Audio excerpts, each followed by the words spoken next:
Each Pedic is going to speak one point. We had 3 classes, I think, and a review, right? I want to remind you, we already did our final. We're like way ahead. Yeah, Baruch Hashem. It's working. The lyhadus.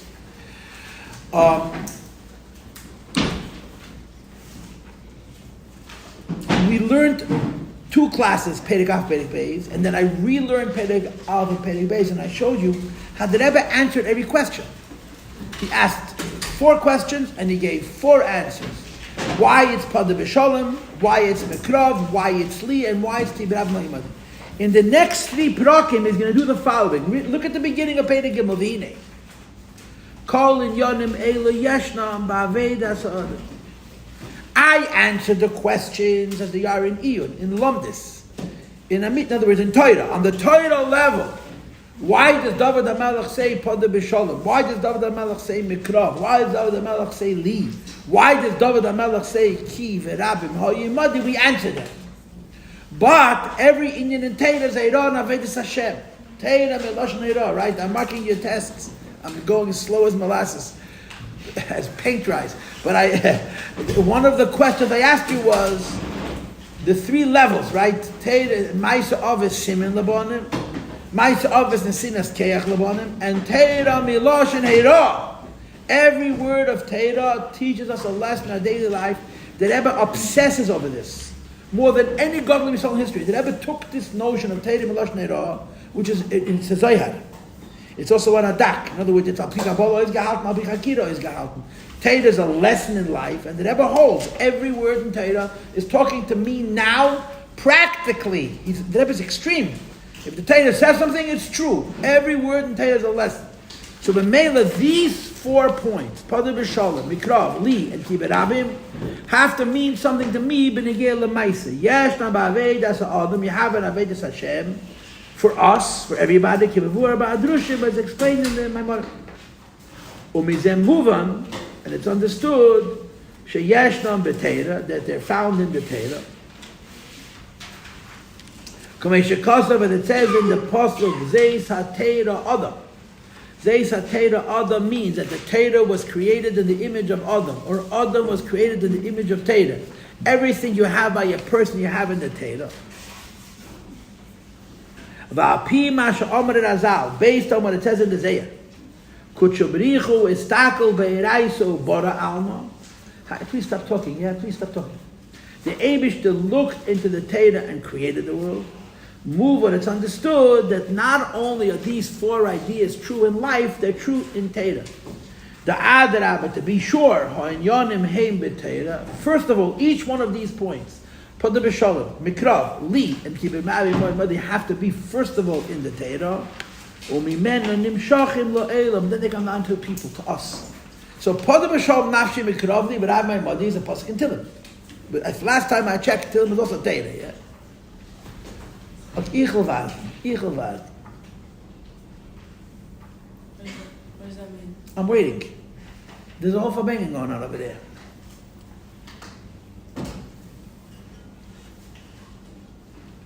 But the Rebbe says the David HaMelech is saying these 4 ideas as they affected him personally. And the Rebbe is saying we want to do 2 things. We want to explain how each one of these 4 points, Pada B'Sholem, Mikrav, Li, and Kivirab, my mother, is true in Torah. And then also how it's true in Avedas Ha'olam. That's what the Rebbe is going to do now. So basically we learned the Maimer. Now we're learning a Maimer on the Maimer. You understand? The Rebbe is explaining the Maimer. Ubiyir inyan Pada B'Sholem. Let's go for the Maimer. This one. What we just did in Pedic Aleph and Beis, which is to a great extent a summary of the 2 Maimarim we learned before. He's now going to explain it in 2 ways. You need a copy? Please.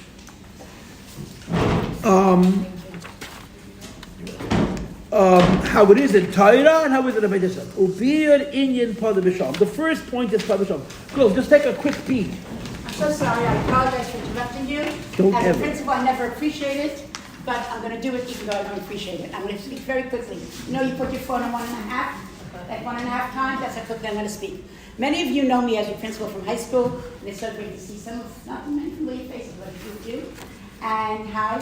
And number two, but I also wear another hat. I was here 3 months ago, and I spoke to your seminary, Aleph, whether you were in Swas or Yerushalayim or wherever you were. And that is about Teach for Lubavitch. Why am I here again, and what do I want to share? I'm here again because I wrote an email WhatsApp to the girls who were interested in those cards when I was here in February, and some girls asked questions, and instead of getting back to each one, I thought I would answer it as a whole.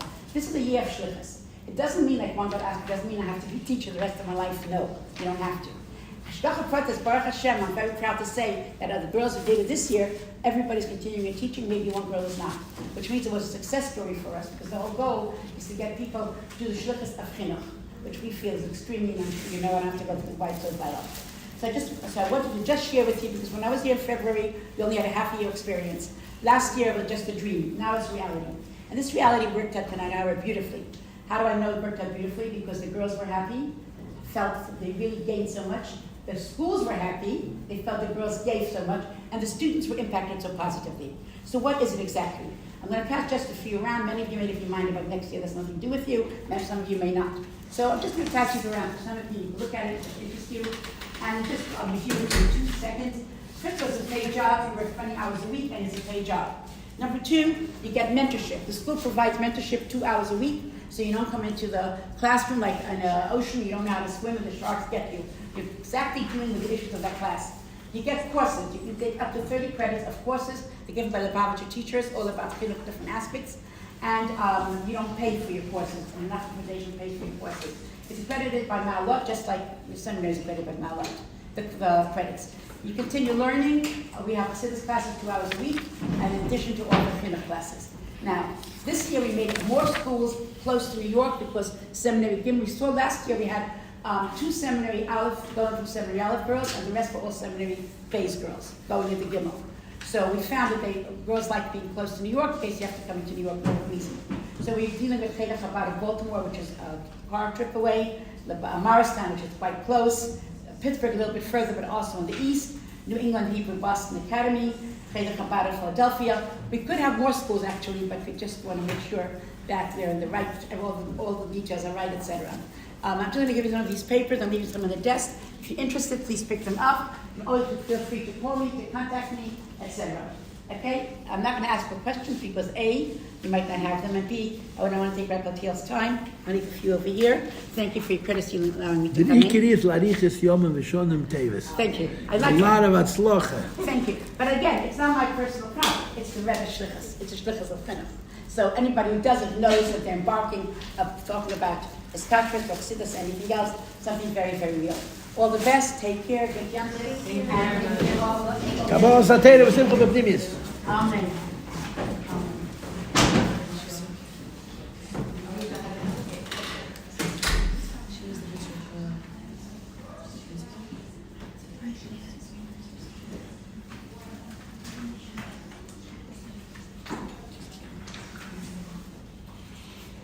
I just want you to take a quick peek, okay? The next paragraph begins with the word "ubiyat inyan padel shalom." You see? Yeah. Look at Dalet. V'hine hapadiya yachaylo liyas b'efen shal richuk or shal kira. You see? Yeah. Look at Hey. Umamshich b'kostav ki berabim ha'yoymadi. You see? Each Pedic, the Rebbe is going to study one of the points. Pedic Gimel is going to study padel shalom. Pedic Dalet is going to study Mikrav, and Pedic Hey is going to study Kibbutz Hayoymadi. And in each case, he's going to talk about Torah. Where's the Li? The Li, I don't know where the Li is. The Li you have to find. The Li is a good question. So let's go. Let's continue to read, okay? So what's happening is like this. We learned the Maimach Chassidus that explained the Pasuk, Al Pi Chassidus. Now we want to understand what's the Hirah from that Pasuk. But not just from the Hirah in our lives, but the Hirah in our lives that relates to Torah. And I'm not sure what this means. Yeah, let's say it. When we learn Torah, when you and I learn Torah, there's a lesson in our learning Torah from this Pasuk. Okay? So again, I'm going to put this on the sheet of questions. I'll tell it to you right now. What are the 2 details in the first paragraph of Pedic Gimel? Number 1, how is this Hirah and Avodas Hashem? And number 2, how is an Hirah and Avodas Hashem when it comes to Torah? Okay, that's what the Rebbe is going to explain. Meaning you can learn tomorrow a different maimed. They can start exactly the same way, but the Rebbe is going to say, how does it negate the tefillah? Or how does it negate the mitzvahs? In this maimed, he's explaining these points as it relates to Torah, which is what this hemshech is about that we've been learning all year long.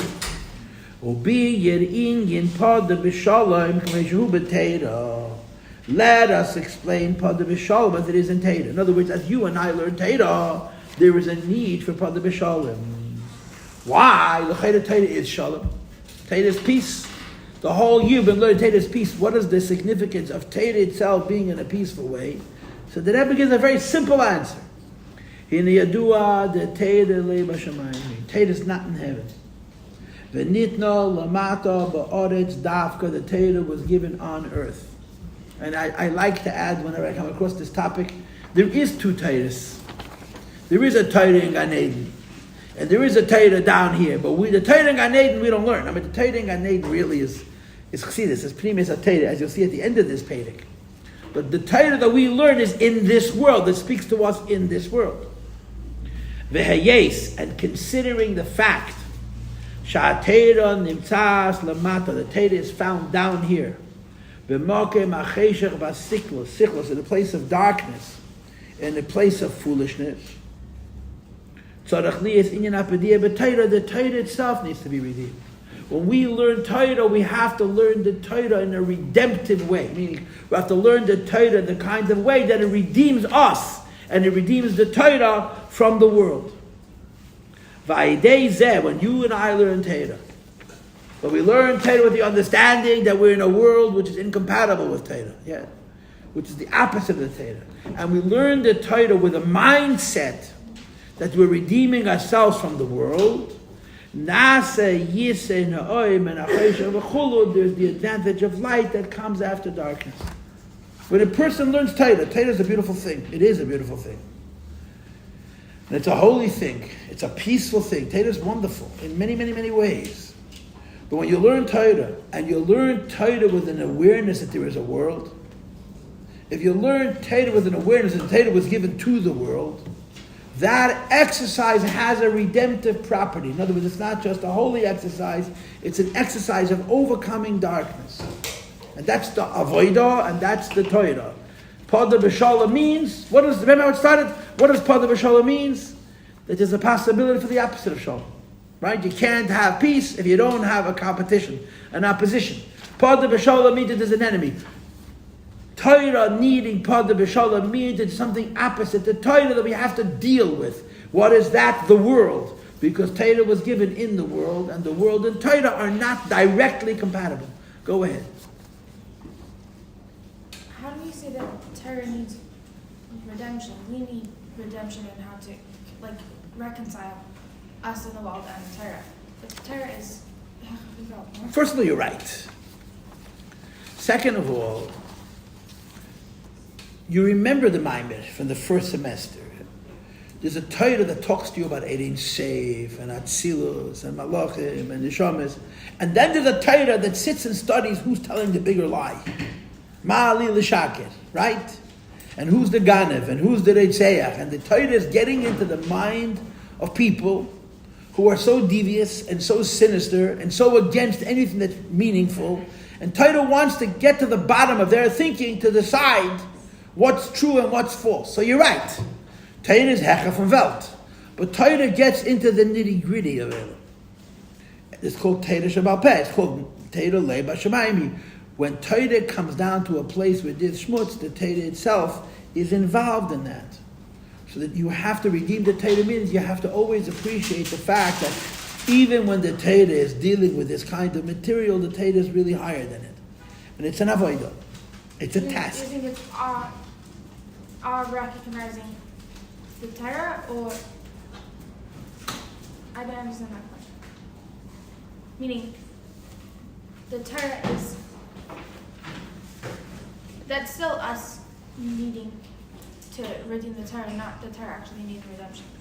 It's when the Torah comes in contact with us that we need to recognize what it truly is. I think it's true of the Torah itself. Nigla has to be redeemed by Pnimius, like we learned at the end of the last Maimed.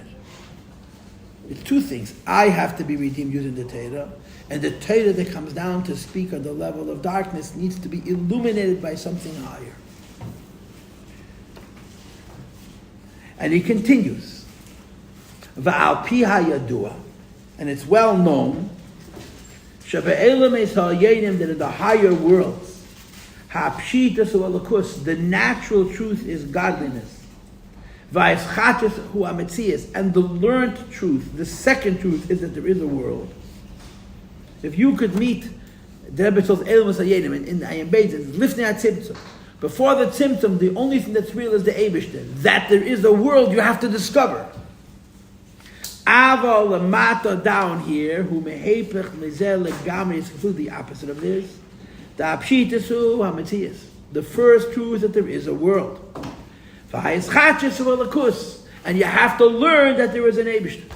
In the lower worlds, the natural truth is that there's a world. The higher truth is an Eibishter. I'll tell you a very interesting story. There's a Jew, you may have heard of him. His name is Yossi Jacobson. You ever heard of Yossi Jacobson? Yeah. Yossi Y Jacobson was actually born little. He's younger than I am. So he had a friend who's unfortunately no longer alive. They were wunderkinder. They really were. They were extraordinary. They were prodigies, the two of them. And they would stand. They were 8-year-olds, 9-year-olds, and they would stand by a fabrenga and listen to the whole fabrenga, and I'll tell you what the Rebbe said. They would stand directly opposite the Rebbe. Mamish, they were little kids, and they stood directly opposite the Rebbe. And the Rebbe was talking about Bereishis Baruch Kimmel Shmeinis Haaretz. The Eibishter created heaven and the earth, and he said, "From wann weiß a Yid das Welt?" How does a Jew know that there's a world? Because it says Bereishis Baruch Kimmel Shmeinis Haaretz. And as the Rebbe is speaking, the Rebbe raises his hands. The Rebbe kept his hands on the table, and he points at Machlekes, which boy? From wann weißt du was da Welt? He turned to the two kids. From wann weißt du was? How do you know there's a world? And the answer that they were supposed to give, of course, nobody said a word. But it's one of those moments. Right? But that's a special kid in the middle of a fabrengen. Right? How do we know this is a Welt? Why? Because I bumped into it when I walked into the classroom. I hit my head. You understand? Wann weißt was da Welt? The Eibishter you have to learn. The natural truth is the world. If you lived in the higher worlds, you would have to learn that there's a world. The natural truth is the Eibishter. So down here in this world, because our perspective that there's a world, you need the Torah to redeem us from the world. And on an Eidah level, you need to redeem the Torah itself. V'agilui halakus, and the revelation of godliness, shetzarach liyas hischachos, that you have to renew in this world, that the world belongs to HaKadosh Baruch Hu. Harei zeh inyan hapedio. That's redeeming ourselves from the world. And I guess the way you want to say it is, we redeem ourselves from the world through learning Torah. The Torah teaches us that this world belongs to the Eibishter. By ourselves we would think otherwise. By ourselves we would think that the world is real, separate from the Eibishter. And the Torah is Pada B'Shalom. The Torah makes us realize that the world belongs to the Eibishter. One more second. And then he adds 3 more lines. This is not only something which touches us, this is something that touches the Torah itself. Okay, so now let's have a fabrengen. Let's have a shmuz. Yeah. Let's have a shmuz. It sounds like opposite of like what's our like your now. Okay. Maybe. I don't know. One maimed at a time. One maimed at a time. One is nicht kastire. It's not a contradiction. Right. In everything in Yiddishkeit there's Ratze v'Shev. Even in Chassidus Chabad, even in Deir HaShvi, there's Ratze v'Shev. The Shev is dir b'tachteinem, the Ratze is in Mavarim. Let's talk about this. What's the Rebbe saying? Right? The Eibishter gave us the Torah to redeem us from the world. The Eibishter gave us the task of redeeming the Torah from the world. 2 ideas. What's the foundation of both of those ideas? The foundation of both of those ideas is that the Torah is the world is the opposite of the Torah. That the world is the opposite of the Eibishter. That's what they were saying. Like going back to the beginning, 1 second. You cannot have peace unless you have conflict. What's the conflict? The Eibishter made a world.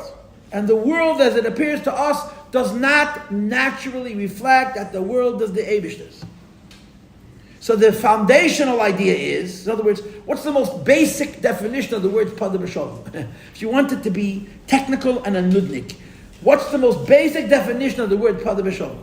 The most basic definition of the word pada b'shalom is, I have an enemy. Because if I didn't have an enemy, I wouldn't need a pigeon, I wouldn't need shalom. Pada b'shalom means that there's something against me. And because there's something against me, I need to defeat that and I have to overcome it. So what is the pada b'shalom speaking to? A person and the Torah. I use the Torah to redeem myself from the world. And when I use the Torah to redeem myself from the world because the world is against me, I'm also redeeming the Torah. Those are two different things. I'm redeeming myself from the world using the Torah, and in using the Torah to redeem myself from the world, I'm using the Torah itself. What is the practice? What does this mean? What does this mean practically? What does this mean practically?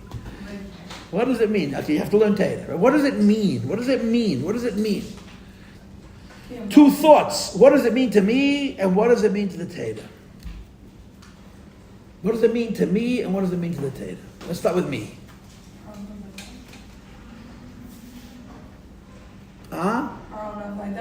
Yeah. Well, what's the avodah? What's the avodah? To know and internalize the truth of the Torah so that I can have the right perspective and then do the right things to make it here. Okay. And to know ourselves, knowing ourselves working. To let it lift you up so that you're able to interact with the world. Everything you're saying is true. Everything everybody's saying is true.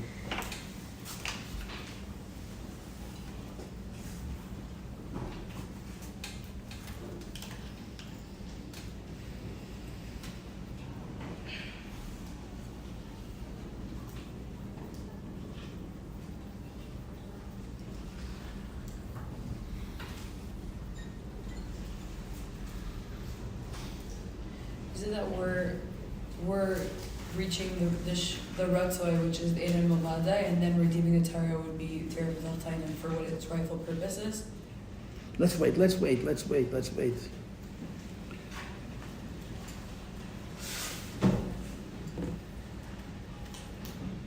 I think that the first thing that Rebbe is saying in these few lines is that you have to realize that the world is your enemy. You have to realize that the world is your enemy. You have to recognize that the world is your enemy. But the world is also the goal. Hello, let me talk. Give me a chance. Don't take it personal. Give me a chance.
I'm just trying to think which mashal I should use, which lashon hara I should tell, you know what I'm saying?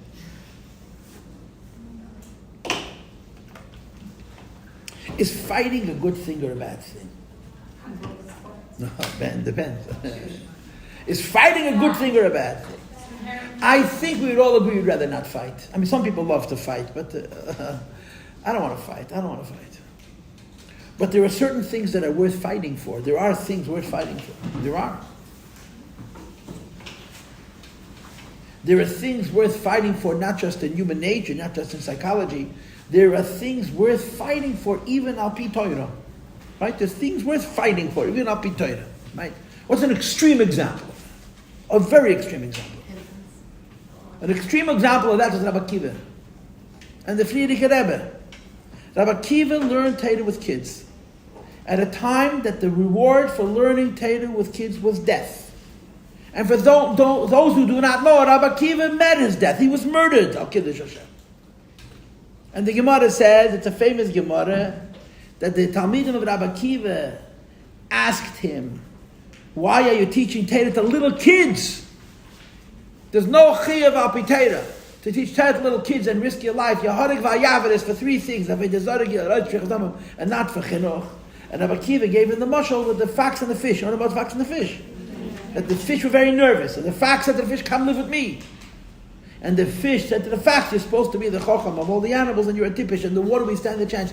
A Jewish child without Torah dies. So you're going to start making cheshbonis, Yehodig v'yavet. Not Yehodig v'yavet. If you don't learn Torah, you die. But you die a spiritual death. The Friedrich Rebbe took a page out of Rabbi Akiva's playbook. The Friedrich Rebbe did what Rabbi Akiva did. He was Moshe Nefesh's Chassidim. And a lot of them paid the ultimate price. They were murdered, Al Kiddush Hashem, for chinuch little kids. And people are saying, what's the raya? What's the raya? Which status? I was once in an uncomfortable position. I had to give a speech on Kiddush Hashem. And it wasn't a philosophy speech. Someone was murdered on Kiddush Hashem, and I was stupid enough to take the job. I was newly married. And I remember the speech. I spoke in this building. So I looked up the Sefer HaChinuch on the mitzvah of Kiddush Hashem. What does that mean, someone? Okay, don't ask me details. Someone was murdered on Kiddush Hashem. It happened. It happened even in Crown Heights. That's exactly what it means. And I looked at Sefer HaChinuch. And the Sefer HaChinuch talks about Kiddush Hashem. And he says there's rules, when you're allowed to be Mekadosh Hashem Shemayim B'Ram, when you're not allowed to. And then he says, but there are some people who know that you have to be Meis and Nefesh or Kiddush Hashem without the cheshbonos of the rules. And he gave the example of Rabbi Akiva. Now the Friedrich Rebbe did the same thing. The Friedrich Rebbe was Meis and Nefesh for Tashbad, for children learning Torah. And the Friedrich Rebbe stayed alive for one reason only. The Eibishter kept him alive. The Friedrich Rebbe did nothing to save his life. That's why I think the Friedrich Rebbe was such a big yomtiv. He didn't believe he was alive. That wasn't the plan. The Eibishter planned it. The Friedrich Rebbe was Meis and Nefesh al Kiddush on cheshbonos. Could you imagine your Rebbe in the middle of a fabrengen? Tears open his shirt, and he points at his bare chest. And he says, when you see this body burning, keep teaching the children. How would that feel? How would that feel? The Friedrich Rebbe tore open his shirt, put in Peizayin, 4 months before his arrest, 3 months arrest. And he pointed at his bare chest, you see this body burn, don't stop teaching the kids. That's pretty frightening. Not pretty frightening, it's overwhelmingly frightening. That was the moment. Right? It wasn't comfortable, it wasn't nice, it wasn't homogeneous, it wasn't organic, it was Mesiras Nefesh. Yeah. What about today? What about today? I'm asking you a question. Life is a machai. What about today? What about today? Today we have a bigger test, a much bigger test. You know why? Because we're falling asleep. We're falling asleep in Golus because we've told ourselves there's nothing to fight for. And you know what we have to fight for? Not to fall asleep. Nicht zu einschlafen. Our lives, we're assimilating. America's wonderful. America is very good to Jews. Don't ever forget that. America is good to Jews. Jews have not had it this good since the Beis Rivka was destroyed. We owe America a thank you. But America has its own version of the Holocaust. Put them to sleep. Rock them in the cradle. Slowly einschlafen. The American dream is a nightmare. And the Rebbe is fighting this milchama. It's a pleasant milchama. But it's harder to fight. You know why? Because it's not black and white. It's extremely gray. It's extremely gray. In Russia, it was black and white. It was life and death. Everybody saw it. So you either were a member of the army, either you're Friedrich Ebers guy, you weren't a Friedrich Ebers guy. But there was no such thing as halfway. It couldn't be. You could be a chassid, be a Lubavitcher, you could be a shliach. And if you don't appreciate the fact that there's a fight, you don't appreciate the fact that you're being rocked to sleep. What I'm trying to say is what I like to do. I like to bother you. It's my job. I'm supposed to irritate you, get under your skin. Golus is the enemy of Yiddishkeit. America is the enemy of Yiddishkeit. I was sitting this morning and thinking about this, so I'm going to say it. I think it every day. I'm saying it now. Trump is the enemy of Torah mitzvahs. He's Mashiach, but he's a goy. With all due respect, I just had to say it. Forgive me. He's not a bad guy. He's not a bad guy. He's a goy. But to be a Yid, you have to remember that you're swimming upstream. When a Jew lives in a society and he thinks that he's a regular member of the society, he doesn't see that he's falling asleep. And you have to fight against that. Why? Because Elam Haz is the enemy of Yiddishkeit. Elam Haz is the enemy of Yiddishkeit. And that's the first meaning of Pada B'Shalom. What's the first definition of Pada B'Shalom? I have an enemy. Gerecht and ish gerecht. Right. Pada B'Shalom means I have an enemy. Now I have to figure out what I'm going to do about it. So the enemy is Elam Hazeh. The enemy is the world. Why is the enemy the world? So on the highest levels, the world is the enemy because the world says, you listening people? There is a God and I have a proof. Now what's wrong with saying there is a God and I have a proof? If it didn't have a proof, it's spoken. If you need to prove God, what kind of God do you have? Elameis, Beis Chachos, Elakus, look at the words. Lamata, 5 lines in. The simple truth of this world. Beis Chachos. And then, who Elakus? You have to learn that there's a God. Any person who knows that there's a God because he discovered him, it's a Nachmanas and him, and it's just Nachmanas and his God. But that's the reality. In this world, you know that there's, I don't know what there is. It's El Mazen. Yeah? You have to discover the Eibishter. This is where the Machon is. So if in Russia they fought for life and death mamish, our fight, I think that this is a test. It's a real test. You could be a Fruma Yid and Elach Yid in America and forget that it's Golas. And if you forget that it's Golas, your enemy is eating you up from the inside and you don't even see it. It has to be a fight. Now, what's the problem? I don't want to fight. I want to chill. Right? The Maimon says, no, Hayid, Mashiach comes, maybe you'll be able to chill. I think it's going to be a different temperature after Mashiach comes. But Ilam Hada the war. That's the message of Pada B'Shalom. The message of Pada B'Shalom is, to quote the pasuk in Pashas Mishpatim, the Yem Yem, Kitira Chamed, you look at your own guf. And what do you see? What's the next word? Kitira Chamed, Seinacha, he's your enemy. Now, why is my body my enemy? Everybody on my block is from. Every single one. A couple of goyim in the apartment building, yeah? It's El Mahazeh. There's a Machon. Now, the Machon doesn't mean you walk home with a baseball bat and hit people in the head. You walk on baseball, hit yourself in the head. What's the Machon? The Machon is that Al-Kus, the Eibusher should be real. It's a Machon. That's Pada B'Shalom. Pada B'Shalom means, first of all, that the world is against the Eibusher. It's the good world, let me tell you. America Machaya, I just saw recently from the Rebbe, I forgot who said it. The Rebbe told somebody, and I wish I could remember, it was a video that I saw, the Rebbe was very frustrated about it. He's, for uns ist geblieben the Nisoyim from Freiheit, from Cheres. We were left with the test of freedom, being free. And it's very hard to be a Elach Yid when you can do whatever you want. And the Rebbe was implying that it's not an easy test to win. Our Machome is to remember that there's a Machome. And we got to fight it. And you fight it using the Torah. Why do you fight it using the Torah? Because the Torah empowers you with the idea that there is a God who doesn't need a proof. You follow? You understand? That's what the Rebbe is saying in these words. This is number one. And then he says number two. When a Yid fights this war, because he recognizes that he has an enemy. And I think we could all agree that our biggest problem is knowing that we have an enemy. I mean, my enemy is food. Aber mamish. I have Yetzer Hara. If I look, I say Yetzer Hara. Open my fridge, Yetzer Hara. Close my fridge, Nacha Yetzer Hara. Open the freezer, Yetzer Hara. It's not a joke. It's funny, but it's not a joke. It's not a joke. Wherever we look at Yetzer Hara, the world is my enemy. Now, I'm not supposed to go around beating up the world. I have to fight with the world, not break the world.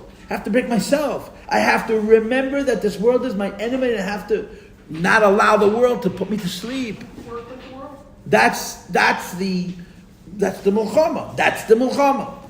The Milchama is to know that my existence is to use the Torah to be above the world. The world says one thing, Torah says something different. In the language of the Maimed, the world says, I know there's a God, I have proof. That's my enemy. That's quite an enemy to have, eh? What does Torah say? There's a God that needs no proof. My avodah is to use the Torah to fight with the world. This sounds very philosophical, but it's not. It's life. It's life. So the meaning of Pada B'Shalom means they got to fight. That's what it means. Now the Shalom you'll find out in the next class, which is the bottom of the page. We use the Torah to fight our battle. We use the Torah to fight our fight. What is the Torah's tool? The Torah's tool is a Lukus Bepshitus. That the Eibush is a simple truth. What's the world's truth? There's a God, but we have to discover Him. And there's a lot of other stuff in this world which is the enemy of Torah. That's one of them. But there's 2 points here, Kindalach, 2 points. Point number one is we use the Torah to redeem us from this world. We use the Torah to help us fight. And I think in our times, we use the Torah to even notice that there's a fight. And point number 2, we redeem the Torah itself. The Torah is a part of this world. And the Torah could go to sleep. The Torah could become a part of this world in the kind of way that the Torah is so busy with the world that it begins to think like the world, or at least the way we learn it. We have to redeem the Torah itself. We have to redeem the Torah itself from a worldly perspective. So there's 2 things here. Fighting with the world to redeem ourselves using the Torah. And in fighting with the world to redeem ourselves, using the Torah, we're redeeming the world. It's like we said at the end of the previous Maimed, when you add Chassidus to Nigla, you redeem the Nigla. The Nigla's sitting a whole day and thinking who's a liar, who's telling the truth, and the Chassidus reminds the Nigla, there's godliness. Okay, we got 5 minutes. Go ahead. Can we say that the outcome of a fight is so different than without a fight? Say that again. Can we say that the outcome of a fight is very different than there not being a fight, for starters? And then Yes, and I would take someone Achei works through something versus someone just learns something and it just... You got my question?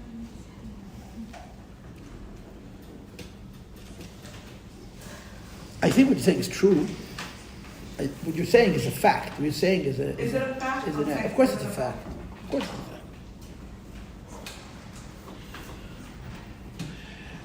The reason I'm hesitating is because I don't think you could live your whole life and not fight. I don't think it's possible. No, I'm saying what about fighting, and you need both, but You just changed your question. I didn't. Yes, you did. When you say different words that mean different things, you change your question. Does anybody else have any questions? Go ahead. Just play devil's advocate. What's the matter with falling asleep? What's the matter with falling asleep? What's the matter with falling asleep? Yeah. You die. What's the matter with dying? Machon. And some people elect to do that. But the Eibush says don't. The Eibush says don't. And people that don't live in the Western world, in America, in this, This kind of gullus. this kind of goal, so they experience it different. They experience hate and violence and poverty and fear. So their identity as a Jew and the need to fight to be a Yid in that world is a very different experience.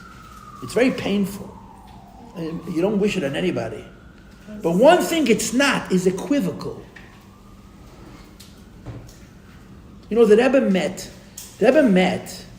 Yitzhak Rabin, who was the former Prime Minister of Israel. And the Rebbe asked him straight out, how does it feel to be one nation against the whole world? You know what he answered the Rebbe? I don't feel that way.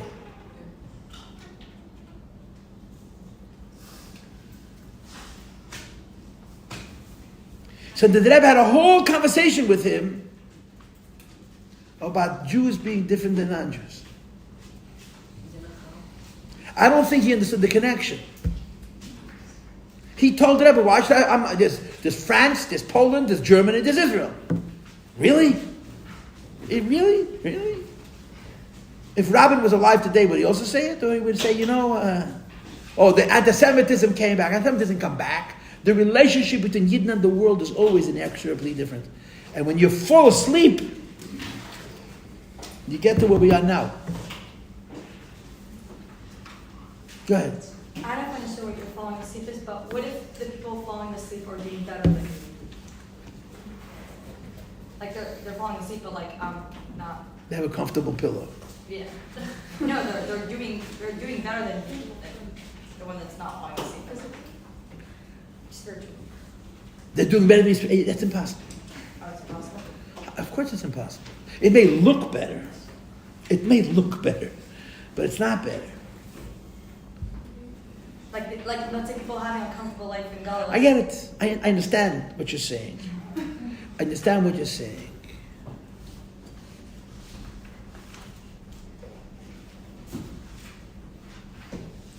not leading, right? We're just doing the Pada B'Shalom right now. I'm Just the saying Pada that to B'Shalom. answer that. Because they know there's a fight doesn't mean they're fighting.